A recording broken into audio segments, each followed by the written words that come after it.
Good morning, beginning of day 6 on the West Highland Way. It is, I didn't even check the time. It's probably about 8:15 or so. And today is supposed to be the shortest walking day of the entire trail. It's only like 9 miles to King's House Hotel, which is basically just a big hotel in the middle of nowhere.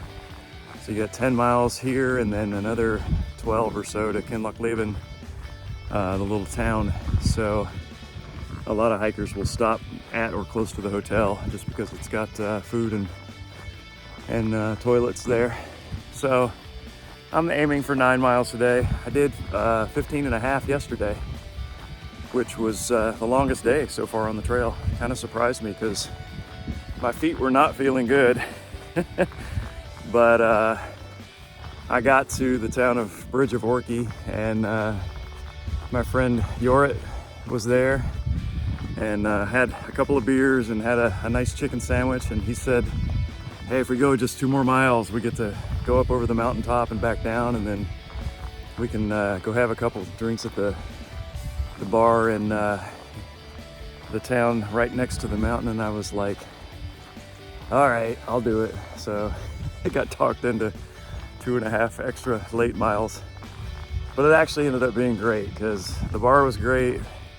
The campsite was spectacular. One of the nicest campsites I've ever stayed at in my entire life. Like, just beautiful, surrounded by mountains and a stream running just a few feet away from my tent. Pretty crowded. There was probably 20 people overall at the campsite, but plenty of space, and so got a great night's sleep. Woke up with midges, the little biting bugs all over the place, and had to wear my my mask while I was in camp breaking down my tent, and had to hold my mask up while I was eating my oatmeal and drinking my coffee this morning. But got out of there, and once you get moving, the bugs, I guess they can't fly fast enough to follow you, so no need for a mask while you're moving. Good incentive to keep walking today. So today is looks like it's going to be mostly on this road, which I'm not sure how I feel about that.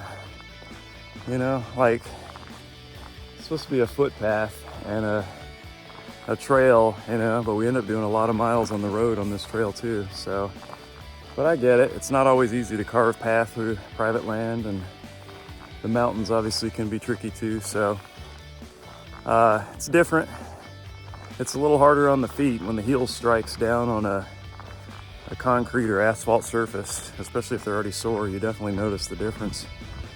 But it's also easier to walk because you're not expending as much energy pushing against soft ground. So I don't know. We'll leave that one up for debate. Tell me what you think. Rather road walk or path walk when you're on a hike. But it sure is beautiful. Again, I'll be surrounded by mountains, and I think we're crossing something like 9 different streams and rivers, bridges today.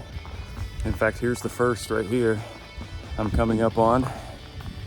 I'll cross this one backwards just so you can see the beauty as I go across. And I just really enjoy this, like the opportunity to see all the natural beauty and the scenery of this place.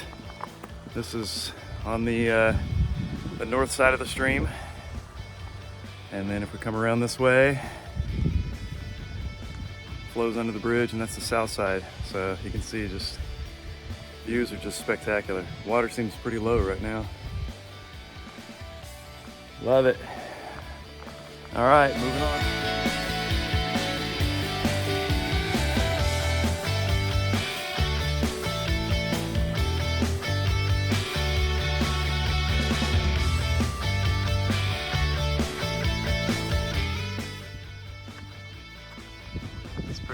Cool on the West Highland Way when you get to walk up on some unmarked site. It's just a stack of stones and walls, the ruins of some era gone by. And that's cool. What a view out there too. People have been camping here recently, and you can just walk up. You can see all the stones on the ground where the front wall has crumbled. Hard to tell if this was a home or a military fort of some sort. See if I can scramble over these rocks and go have a look inside.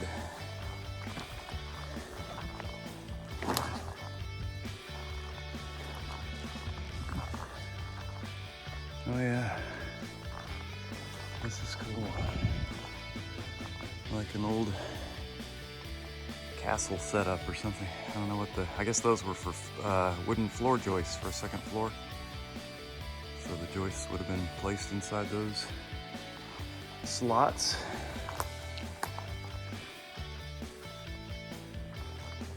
Guessing somebody lived here. Tell you what, they had quite the view down into the mountains and the beautiful lake below.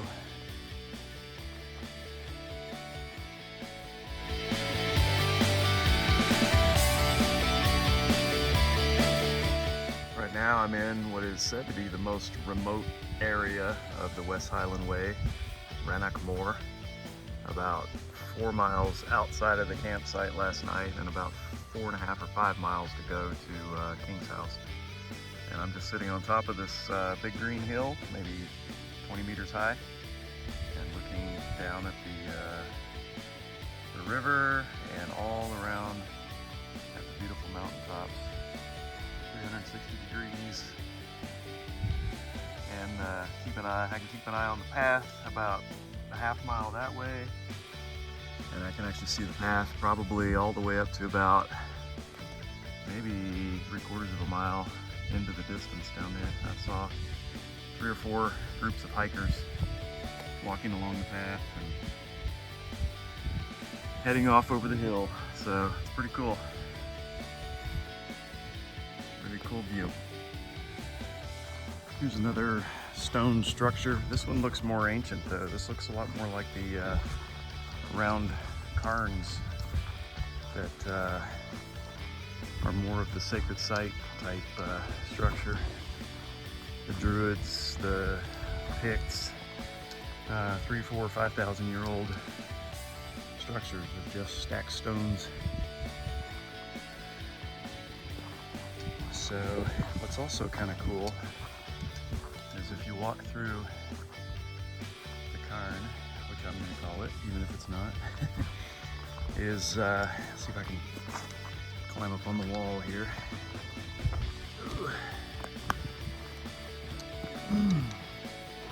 Because down in the valley, you see there's a wall right there, and it almost looks like there are what resembles the stone circles, like tall stones surrounding this entire area out in about a big 2 or 3 acre site. You can kind of see the stones all the way around, like they were put there purposefully, because the rest of the area doesn't really have that. Not the same way. Right at the base of 2 very prominent mountains with a stream running down, a good water supply here. Probably a very special site at some point with just beautiful views all around.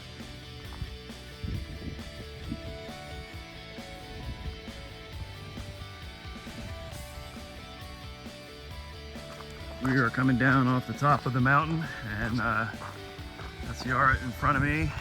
And hey Yart, having fun out here?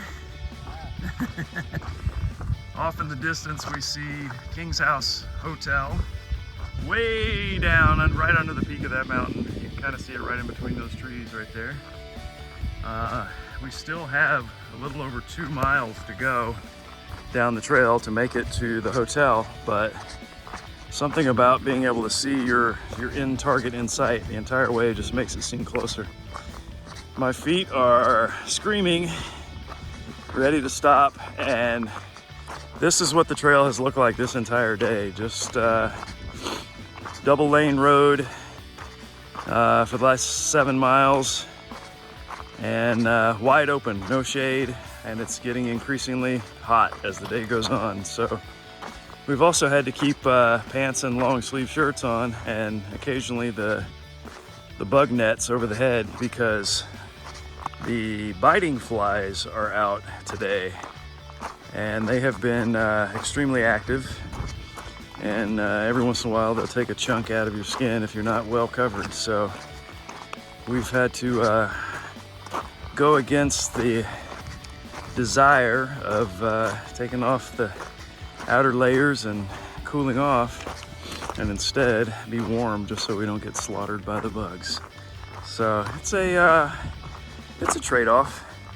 There are quite a number of people out here hiking with shorts and short-sleeve shirts, and they said they're getting eaten alive, so I don't enjoy that experience at all. So summer is it's no joke out on the West Highland Way. The midges will get you in the morning and night, and the biting flies will come after you during the day. So you have to be geared up and have yourself prepared to deal with both of those situations. The midges weren't too bad last night. Well, they started to get bad as the sun was going down, and then they were pretty active first thing in the morning, but we got packed up and rolled out of camp pretty quick. And again, as long as you're moving, they can't catch you. So not too bad a threat as long as you stay inside your tent and then keep moving once you get up and get going. So, all right, probably another hour, and we'll be at King's house having a nice drink and hopefully some lunch. And that leaves us with about 24 miles to go to the end of the West Highland Way. Should be 2 more days, and I'm gonna continue maybe another 2 or 3 miles tonight and camp if my feet feel good after a nice long break. I might actually, it's only like 12 o'clock, so I might take like a hour or hour and a half break here at the hotel. They have a nice seating area inside and outside. Had a biting fly approaching my mouth there. And so good place to relax and get a meal and just take it easy for a while. And we'll see how I feel.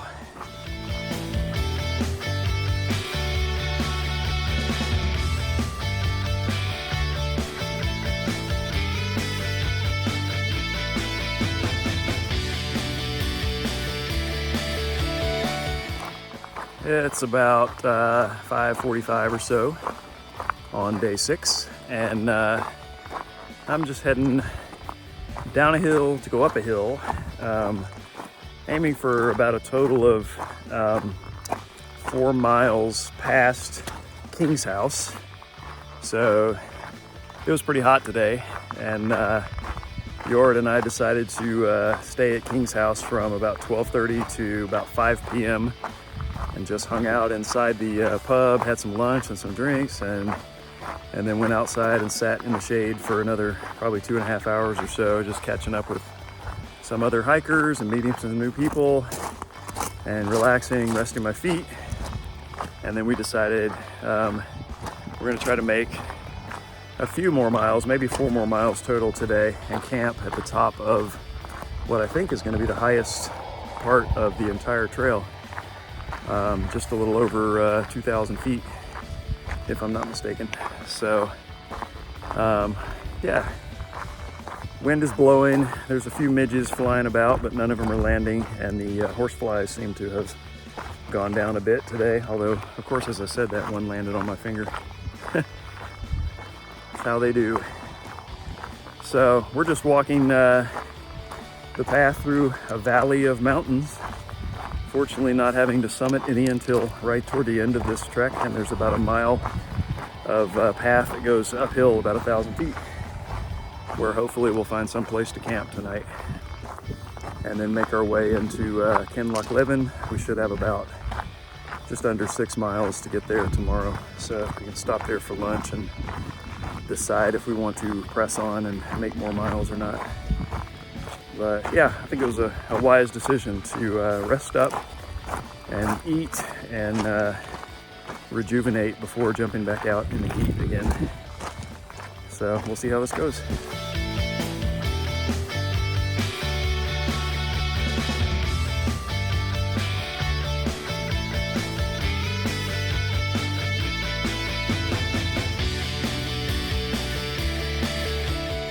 is the evening hike up Devil's Staircase. That's the view off the side of the mountain. Don't want to fall down off of this one. That's the highway that we were at, way down below. And we've come up probably, I don't know, a good 700 feet maybe already off the highway. And you can see there's actually a hiker at the top there, if I can get him on camera. Right there. We've got another few hundred feet to go. And the grade on this one is, it's not too difficult, but you can see the path is all rocks, a lot of pebbles, and so you just have to be very careful with your footing. Take it slow and not slip. It's challenging, but I am glad that we waited until 5 p.m. to set out from the hotel, because had we done this earlier in the day, it'd be 10 degrees hotter, and there was very little wind earlier, so it would have been a lot more challenging. Just drinking a lot of water, taking a few breaks here and there, ready to get to the top. And if there's a campsite anywhere near the top, I think we're gonna stop here. That gives us a short day tomorrow, or the choice to continue on and make more miles toward Fort William or Kinlochleven, which is the next town. And then Fort William will be another, I think 12 or so miles after that. And that'll be it. That'll be the whole hike. So this is pretty wild. We're now under 20 miles left. And I'm feeling good. The feet have been struggling every day at some point. Right now they're not doing too bad because my heels really hurt most on downhill sections where the heel is striking and taking all the weight of the bag. On the uphill, it's not taking nearly as much weight, so I can go longer on uphill sections, even though it's stressing my quads quite a bit. So this is cool. At some places along these paths in Scotland, you'll see a lot of these rock stacks that people have made. And it's kind of tradition, I guess, that you grab a rock and add one to the pile. So there we go. Look how carefully balanced those are at the top. Very cool. Hopefully they last through the next storm. All right, this is a steep and rocky section here, so I'm gonna kill the camera and try not to kill myself.